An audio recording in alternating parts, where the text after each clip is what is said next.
Welcome to another episode of Far Out Existential Boozer, where this time we share a Proustian pint with the comedian John Kearns.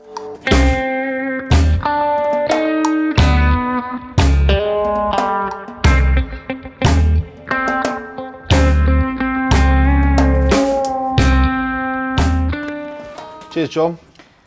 Cheers to you. Welcome to Far Out's Existential Boozer. Thank you. Very happy to be here. Yeah, it's probably the longest name of a pub you've been in for a while. It's not the catchiest title. No.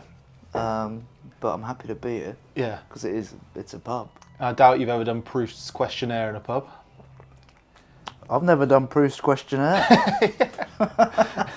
It could be one to take your friends after in a pub. See how this goes.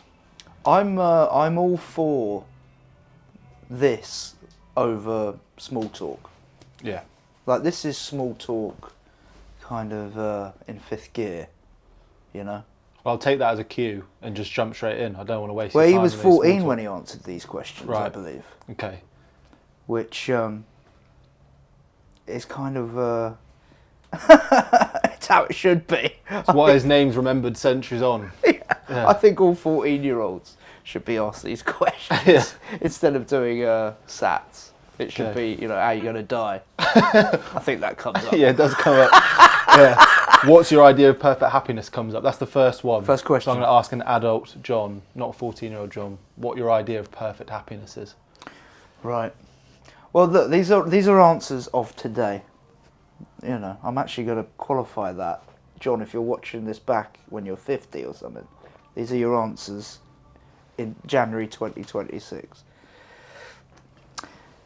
Perfect happiness is... This isn't a flippant answer, by the way. But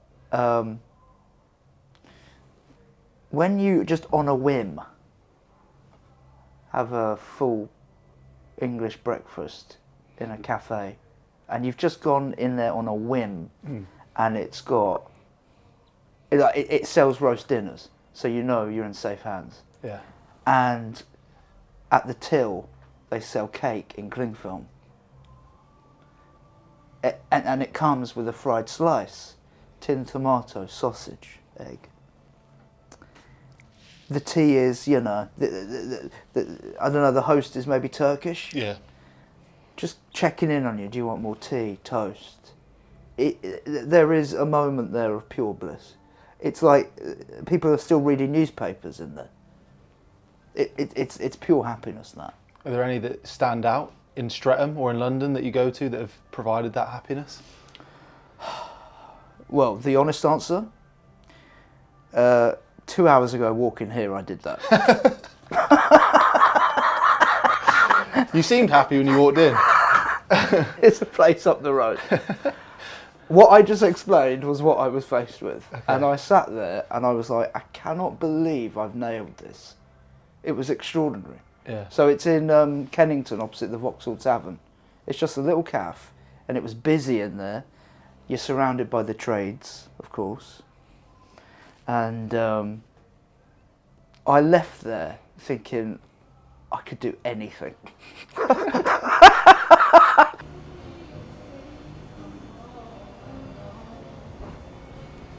I'm going to burst your bubble quite hard now. I'm going to ask you what your greatest fear is. Is it those cafes going extinct? My greatest fear, cafes going extinct. Greatest fear. Wow. I think I live in like perpetual fear of like everything. I'm scared of everything really, but I don't think about any of it. I'm very much of the controllables in your life. And so anything that I can't control, I really am like, well, there's no point fearing that. I did watch a video last night of a woman practicing the organ at 2:30 in the morning in a cathedral. And there's a guy trying to get in the cathedral. It's like real. And this guy's banging on the door, and she's like really scared. I was like, yeah, that's pretty scary. That'd be a fear of mine, maybe. Yeah, that's my answer. Greatest fear is if I'm rehearsing the organ at 2:30 in the morning in a cathedral, and then I hear someone trying to get in. What is the trait you most deplore in yourself?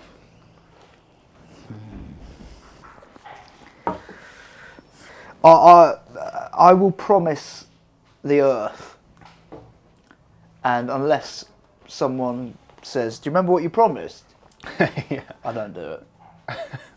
So what trait do you deplore most in others then? What do I hate about people? Well, it's classic stuff, really. It's a lack of self-awareness, usually. What's your greatest extravagance? Black cabs. If I'm feeling flush, I'll just go mad and get a black cab. But as soon as I'm sat in the black cab, I'm regretting every minute of it. Watching the meter running. Just watching the meter running. It's just crazy. It's crazy. And also, I'm usually feeling, I'm not feeling flush in like Balham, and it's just, the car can just, go down the road. It's usually me going, fuck it, you're in Green Park. Let's go to Victoria in a black cab. And like, you've got this adrenaline. You're like, yeah, I'm feeling good. And then you get in, and you haven't moved for 5 minutes, and you're looking at the bit of pavement where you'd made that decision, going, "Oh, I should have just, should have just walked." Yeah. So black cabs. What is your current state of mind? I think I'm in flux at the moment. Very much in flux. I'm not entirely sure what that word means, but yeah, I'm taking each day as it comes at the moment for various reasons, professionally and personally. I did a job a few months ago, and it was a 4-month job, and day one you're meeting people, and 4 months later, bye-bye, probably never see them in the same room again. And that was interesting, because it's been a while since I've met a group of people, and you kind of introduce yourself, and who you are and who you're introducing yourself as was interesting, because over the past 6 months, for various reasons, I've kind of been confronted slightly with having to work out where my life's taken me, and yeah, so my state of mind is it's quite fragmented, I'd say.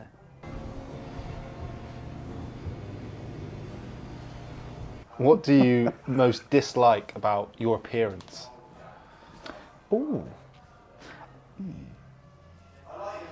I'd like my appearance, if I'm honest. I don't know if that's just age or whatever, but I don't know. I am who I am.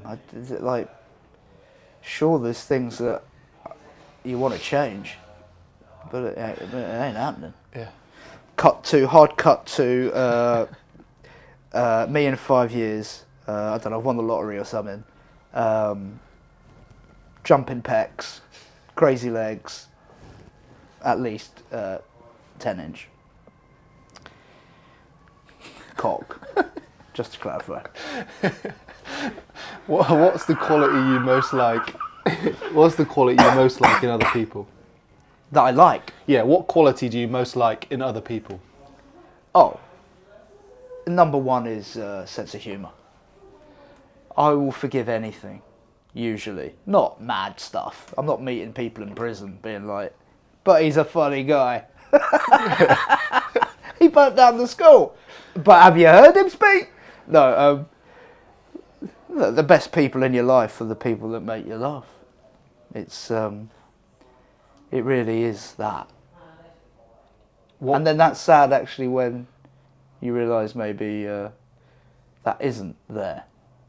I think that's also a sign where if maybe someone isn't making you laugh, that a vacuum is felt. But yeah, the sense of humour has to be. What words or phrases do you most overuse? I don't know, but I watched. I never watched myself back doing stand up. I never record myself or watch it back. But when I released a show a couple of years back, I had to watch it for editing reasons, and I watched it back, and I kept saying "you know," and I was like, "Wow, could have done with knowing this before I released this thing." So I'm not very good at picking up on that. I'm sure people that know me would say you say this, that, and the other, but I don't think any of us know what words or phrases really overused. well, that's the thing. You know It's those tough. what were those things where sometimes you see them, and it's like a cloud of words, and the Yeah. bigger the word is what you say. I'd love to see one of them for like a day in the life of me, because you know in this conversation it's fried slice, sausages, 10-inch. There's a lot going on in this cloud, but I don't know what keeps coming up. Fried slice, I think, is the biggest.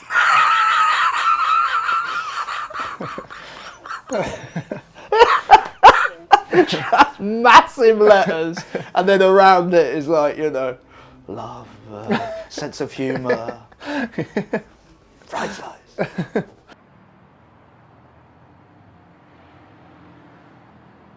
What or who is the greatest love of your life? My son. When and where are you happiest? It can't be the cafe.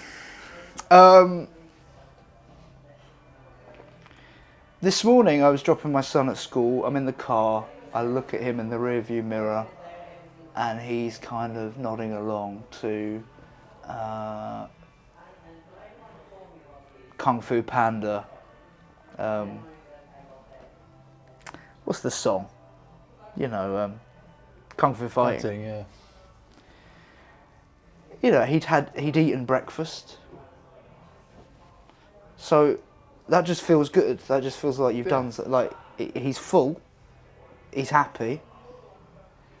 I mean, very cliche stuff, but cliches are there for a reason. If he's happy, I'm happy. It's really nice that I asked your perfect idea of perfect happiness, and it was breakfast at the cafe. And then your happiness is seeing your son after breakfast. Eat breakfast, yeah.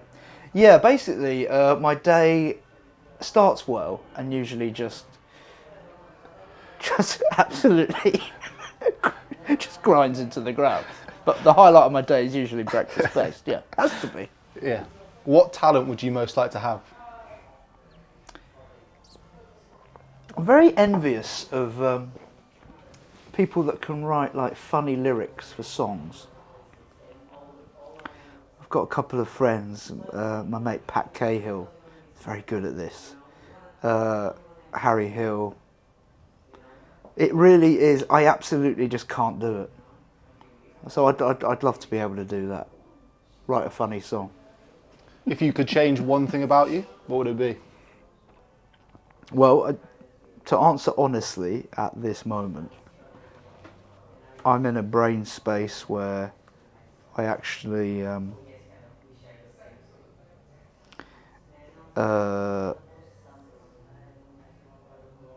I'm trying to be happy with what I've got. So, to change anything, of course there's stuff you want to change, there's plenty, but I'm very much at the moment in a space where I'm like, well, this is who you are. And I think the fundamentals are okay, so there's plenty I would change, but right now I'm not thinking like that.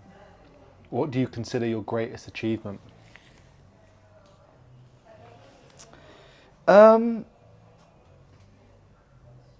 Aside from like,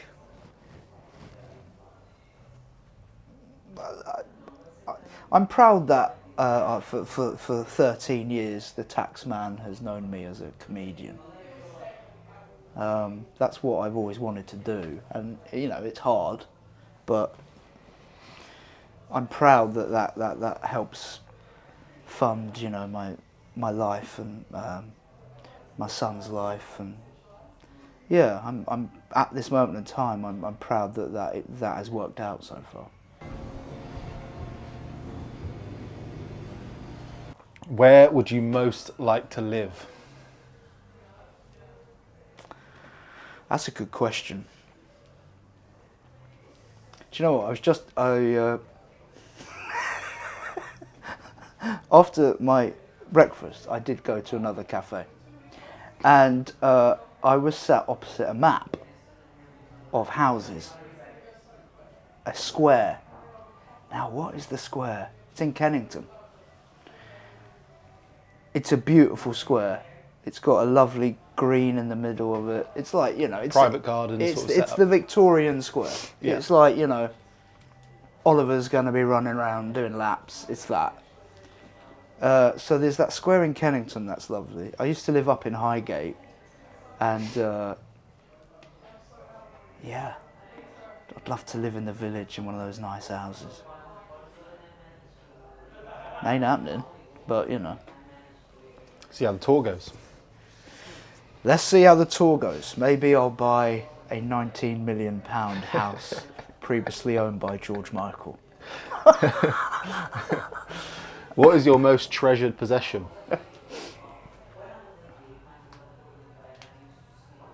Well, you know what, again, just specifically to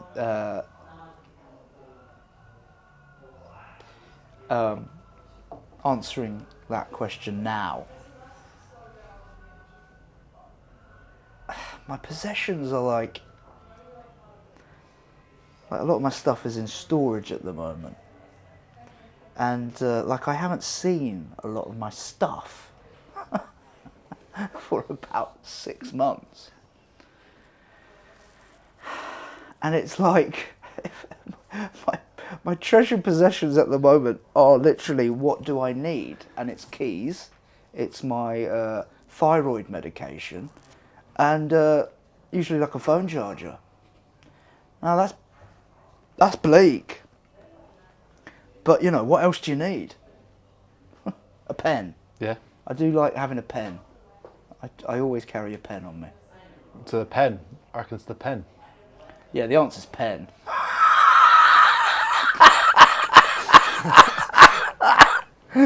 Not a pen as well. Pen. What do you regard as the lowest depth of misery? Wow. Misery. Well, that's different to like misery's like misery.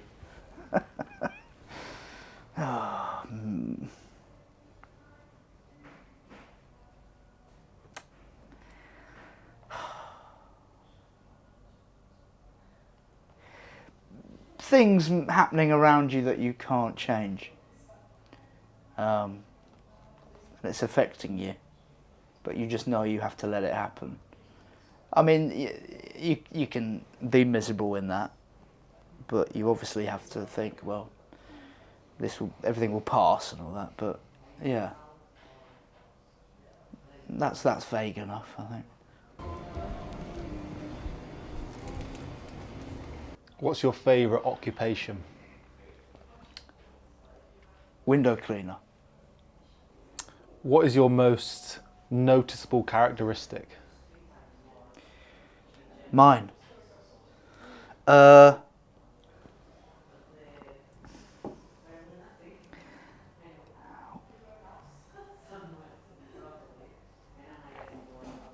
not for me to say, I don't think. What do you most value in your friends? Oh. Again, it's the sense of humour, but also it's how long you've known them. You know, I heard my dad on the phone to an old friend of his yesterday, and I just heard them asking after each other's families and making each other laugh, and I was like, yeah, it really is just time. It's like if shit hits the fan in your life, you usually end up reaching out to someone you've known a long time. So it's the fact that they've hung in there and we've all just stayed just about enough in touch. Because it's hard, obviously. But yeah, I guess the answer to that would be time. The time that they've given me, and I hope I have too. Which historical figure do you most identify with? Identify with? My son was pretending to be Henry VIII last week. He hid under the table, and the idea is that he hands you a bit of paper. You read out the bit of paper, and the paper is saying, you know, watch out everyone, Henry VIII's about to turn up. So you read that out, you kind of act like, oh my God, and then he pops up, and then the idea is that he just kind of eats everything on the table. I'm not saying I related to that, but he was convincing as Henry VIII. The apple doesn't fall far from the tree, and so let's say Henry VIII. Pen, Henry VIII, fried slice.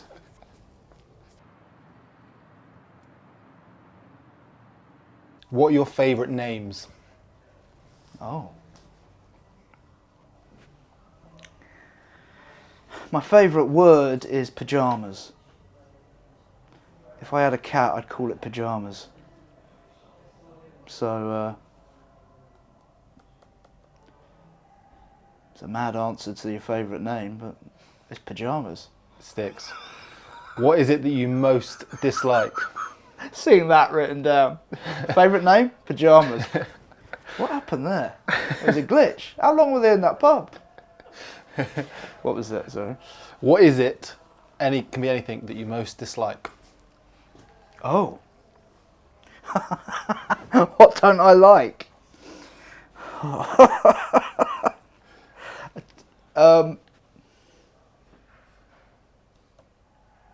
The angriest I've ever been over the past 2 years, 3 years.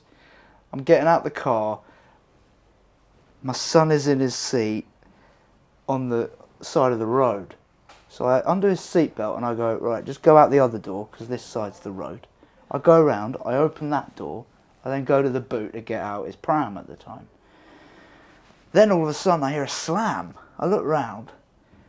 There's a guy just walking past me and he's just slammed my car door shut because in his head he's like, who's this prick just leaving the door wide open, like blocking the pavement. Even though I checked, just saw a guy walking. But my son could have had his fingers there. He could have, because he didn't know my son was getting out. My blood boiled in a way that I can't remember in my life when that has happened. So I guess, why did I start talking about that? What don't I like? Just the, well, what would you say that guy was doing? He walked past and was purely being selfish, thinking about himself and not thinking about why. Well, there we go, selfishness. Simple as that. What is your greatest regret? Yeah, well, when people say they don't have regrets, you know, it's just, I think that's a sign of madness when someone says that. I hate reading someone say it. What they mean is, if you live your life thinking about your regrets, you know, you're fucked. I've got loads of regrets. I could, you know, if you gave me a day, I'd give you 100, but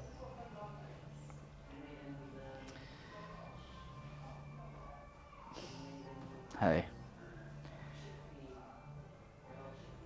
regrets are done, so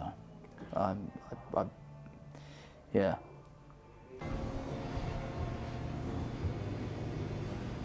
How would you like to die? I want I think maybe in my 70s, 80s, I'm gonna like find like God again. Not again. I don't know if I've ever found him properly, but I think I might find him.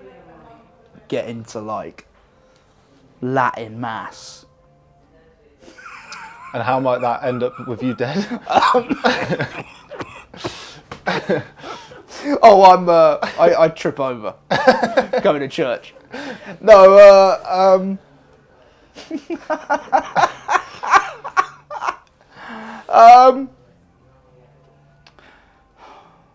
yeah. I trip over going up the steps to Westminster Abbey. Yeah. What is your motto? Ooh. I mean, something I...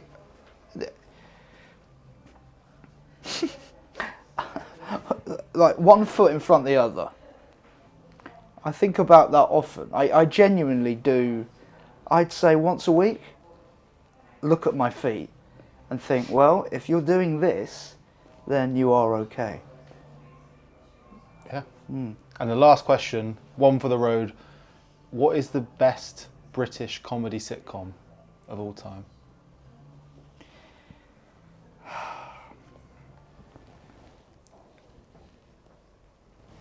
Well, for me, it's Only Fools and Horses. The most underrated of the past 20 years, Phone Shop. Okay. I think Phone Shop is a great sitcom. Why Only Fools and Horses for the greatest? John Sullivan. I mean, it is mad. He wrote them all on his own. Yeah. It's crazy. And I genuinely, and this isn't, well, this could be hyperbole, but you could look at his work like we look at Dickens to understand the Victorian era. I think you can look at Only Fools and Horses to understand the working class and the 80s. And also just with the language that was used. John Sullivan was a genius. And that show, I remember, that show was the first time I probably saw a wedding, a funeral. I love the way old people were treated with complete mutual respect. But that means that, they were slagged off or, they were treated equally. There was a complete, there was a moral code throughout that whole thing that, I don't know, I think, John Sullivan was a genius. And away from the chandelier falling, Del Boy falling through the bar, all those kind of cliches, as a document of the time, I love that show. Cheers to that. Fantastic. Thanks, John. You can tell I've been asking the questions and you've been answering because I know. I've put you under pressure there. Look at that. Well, enjoy it. I'll get rid of it now. It was good. Yeah. Thank you. Thank you, Callum. Thank you. Thank you, Far Out Magazine.